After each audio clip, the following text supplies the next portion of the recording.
ইতিমধ্যেই আপনারা জেনে গেছেন এবং কালকে আপনারা ফলো আপ করে সেই সমস্ত প্রকাশও করেছেন যে রাজ্য মন্ত্রিসভা নিয়োগ সংক্রান্ত কিছু সিদ্ধান্ত নিয়েছে। এটা একটা চলমান প্রক্রিয়া, যদিও ইতিপূর্বেও বেশ কিছু ক্ষেত্রে এরকম লোক নিয়োগের ঘোষণা দেওয়া হয়েছে এবং যেসব ক্ষেত্রে ইতিপূর্বে ঘোষণা করা হয়েছিল সেসব ক্ষেত্রে প্রক্রিয়া এবং এই প্রক্রিয়াটা দ্রুত চলছে। অনেক ক্ষেত্রে লোক নিয়োগ করা হয়েছে, যে সমস্ত ক্ষেত্রে করা হয়নি সে প্রক্রিয়া চলছে। এর মধ্যে রাজ্য সরকার আরো বেশ কয়েকটি দপ্তরে নিয়োগের সিদ্ধান্ত নিয়েছে। সংখ্যার দিক থেকে আমি যাচ্ছি না, কারণ সংখ্যা ইতিমধ্যেই আপনারা জেনে গেছেন, আপনাদের মাধ্যমে রাজ্যবাসীও জেনে গেছেন। গ্রাম উন্নয়ন দপ্তরে ইঞ্জিনিয়ার নিয়োগ করা হচ্ছে, বাস্তুকার নিয়োগ করা হচ্ছে, শিক্ষক নিয়োগ করা হচ্ছে বিদ্যালয় শিক্ষা দপ্তরে, তারপরে স্পেশাল এডুকেটর নিয়োগ করা হচ্ছে শিক্ষক ছাড়াও, আর কারা দপ্তরে নিয়োগ করা হচ্ছে। এগুলি সবগুলি আপনারা জানেন। তো আমরা প্রার্থীর তরফ থেকে আমরা রাজ্য সরকারকে, রাজ্যের মুখ্যমন্ত্রী মাননীয় ডক্টর মানিক সাহা মহোদয় এবং তার সঙ্গে মন্ত্রিসভার সমস্ত সদস্যদের আমরা পার্টির তরফ থেকে ধন্যবাদ জানাচ্ছি এবং আমরা বিশ্বাস করি রাজ্য সরকারের যে এই প্রক্রিয়া, শূন্যপদ পূরণের যে প্রক্রিয়া এবং বিভিন্ন ক্ষেত্রে প্রয়োজন অনুসারে নতুন পদ সৃষ্টি, সেই যে প্রক্রিয়া সেগুলি জারি থাকবে এবং রাজ্যের মানুষের সাথে এরা কাজ করে যাবে। শুধু আমি আগেও বলেছি এই কথাগুলি যে আমরা শুধু সরকারি চাকরির উপর ভিত্তি করে এই রাজ্যের মানে অর্থনীতিকে আমরা এইভাবে বিপরীত দিকে আমরা ঠেলে দিতে চাই না। আমরা মানুষকে স্বনির্ভর করতে চাই। এই রাজ্যের বেকার যুবক যুবতীদের আমরা আত্মনির্ভর করতে চাই এবং সেই লক্ষ্যে আমাদের কাজ চলছে। এটাও চলমান প্রক্রিয়া এবং তাতে যথেষ্ট সাফল্য এসছে।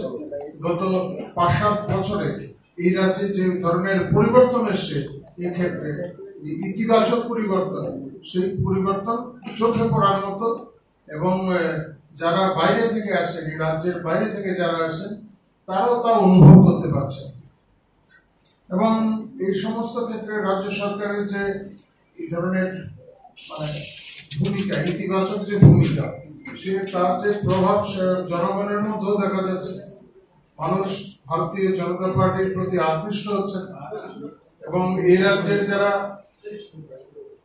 যুবক যুবতী তাদের আমরা লক্ষ্য করছি। আপনারা দেখেছেন গতকালকে সম্পন্ন হয়েছে যুব মোর্চার যে কর্মসূচি, সারা রাজ্যের বিভিন্ন জায়গায় এই ধরনের প্রোগ্রাম হয়েছে এবং এই অনুষ্ঠানগুলিতে ব্যাপক হারে যুবা অংশের উপস্থিতি এটা প্রমাণ করে যে ভারতীয় জনতা পার্টি পরিচালিত যে সরকার, এই সরকারের নীতি তার উপর সবার সমর্থন রয়েছে এবং আমাদের পার্টির কর্মসূচির প্রতিও মানুষ আকৃষ্ট হচ্ছেন। এবং সে অনুযায়ী আপনারা দেখেছেন যে আগরতলা শহরে গতকালকে যে জমায়েত হয়েছে, সেখানেও ভালো সংখ্যক উপস্থিত ছিল। ইতিপূর্বে কোনো রাজনৈতিক দল এইভাবে যুব জমায়েত করতে পারেনি বা কোনো কর্মসূচি সংগঠিত করতে পারেনি।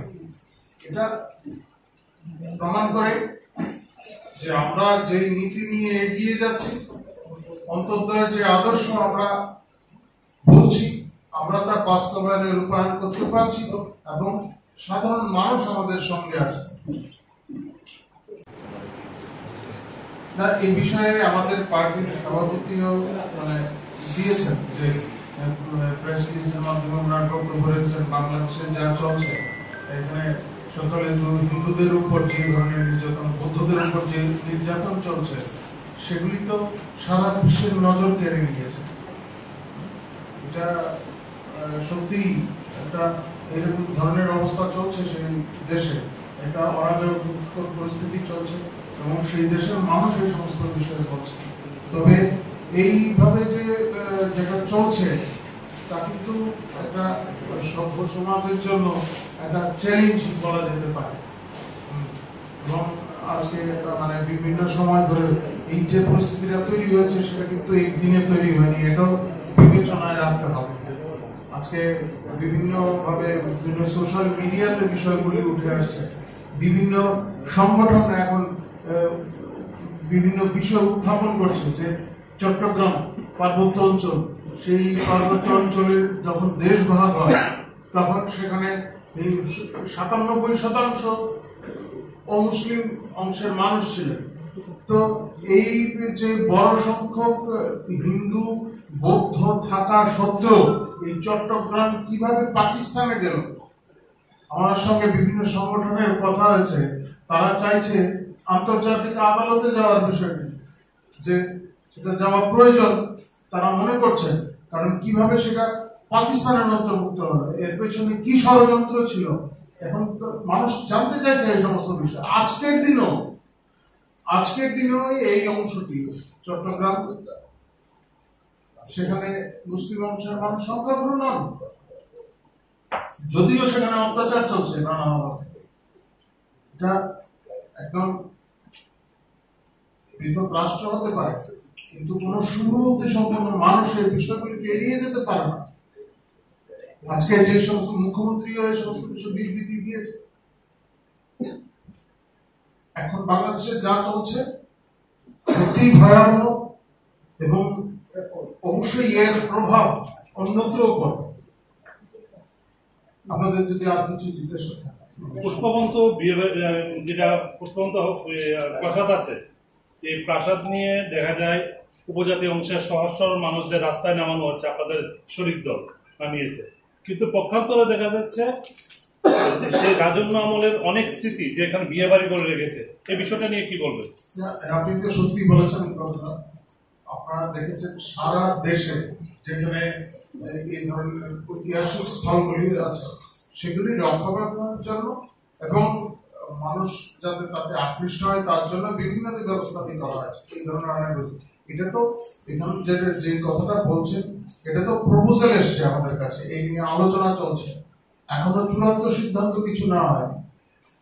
এখানে রাজ পরিবারের যে ঐতিহ্য রয়েছে, রাজাদের, ত্রিপুরা রাজাদের যে ঐতিহ্য আছে, সেটা যাতে অক্ষুণ্ণ থাকে সেটা সুনিশ্চিত করে রাজ্য সরকার কোনো সিদ্ধান্ত নেবে। কারণ আমরাই প্রথম এই ত্রিপুরার রাজাদের সম্মান দিয়েছি, ইতিপূর্বে তো কোনো সরকার, বিশেষ করে বামপন্থীরা তো এর বিরুদ্ধেই ছিল। এ রাজ্যে অনেক জায়গায় জ্যাকসন গেট আজকে আছে নাকি, তারা ভেঙে চুরমার করে দিয়েছে। এখানে যারা আছেন অনেকেই এই জ্যাকসন গেট দেখেননি, আমরা ছোটবেলায় দেখেছি জ্যাকসন গেট। কোথায় আজকে জ্যাকসন গেট? লালবাড়িটা কোথায়? যারা আজকে এই ধরনের কথা বলছেন রাজ্য সরকারের বিরুদ্ধে, তাদের জিজ্ঞাসা করুন যে কিভাবে এইগুলি কোথায়, এগুলি আর পুনরুদ্ধার করা যাবে না। আমরা ভারতীয় জনতা পার্টির সরকার ক্ষমতায় আসার পর আমরা বিমানবন্দরের নামকরণ করেছি মহারাজা, আমরা যথেষ্ট সম্মান করি, ওনার জন্মদিন পালন করছি। আমরা কোথাও রাজন্য বিজড়িত স্মৃতি কালিমালিপ্ত হবে এটা তো আমরা মেনে নিতে পারি না। আপনারা দেখেছেন এই কামানচুন্নিতে 0 পয়েন্ট, আগে এই সমস্ত পিলার মাটির নিচে ছিল, সেখানে মহারাজার মূর্তি বসানো হয়েছে, সবাই দেখতে পাবে এই বিষয়গুলি। হ্যাঁ, এটাও তো স্বাভাবিক, আপনি যে প্রশ্নটা করেছেন এটাও স্বাভাবিক। রাজন্য বিচলিত বিভিন্ন স্মৃতিস্থানে নানাভাবে ব্যবসাদি করা হচ্ছে। এখন শুধু শুধু আমাদের এই পুষ্পবন্ত ভবন নিয়ে আমাদের সরকারের যে চিন্তা ভাবনা, তাতে একটা অহেতুক ব্যাঘাত ঘটানোর চেষ্টা হচ্ছে। রাজ্য সরকার এখনো ওই ধরনের কোন সিদ্ধান্ত নেয়নি, এখনো কোনো এমওইউ সিগনেচার হয়নি, কোন কিছু স্বাক্ষর হয়নি। আলাপ আলোচনা চলছে কিভাবে এই স্থানটাকে আরো বেশি পর্যটকদের কাছে আকৃষ্ট করা যায়। যদি এক্সপোজ না করি ত্রিপুরা সম্পর্কে, ত্রিপুরার বিভিন্ন স্থান সম্পর্কে,